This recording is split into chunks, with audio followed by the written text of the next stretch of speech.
रात के अंधेरे में गांव वालों ने फैसला कर लिया, अब खामोशी नहीं।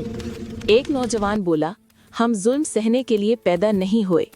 वजीर बोला, राया बगावत कर रही है। बादशाह साहब, मेरी तलवार के आगे सब झुकेंगे। सिपाही निकले, तलवारें चमक रही थीं, जैसे आसमान भी जंग के लिए तैयार था। मर्दों ने कहा, अगर मरना पड़ा तो इज्जत के साथ मरेंगे। जंग शुरू हुई। कमजोर लोग मगर ईमान वाले लड़ रहे थे। बूढ़ा बोला, हम अब अपने बच्चों के मुस्तकबिल के लिए लड़ रहे हैं। बादशाह के चेहरे पर खौफ आया। पहली बार अवाम पुकार रही थी, हम इंसाफ चाहते हैं, इंतकाम नहीं।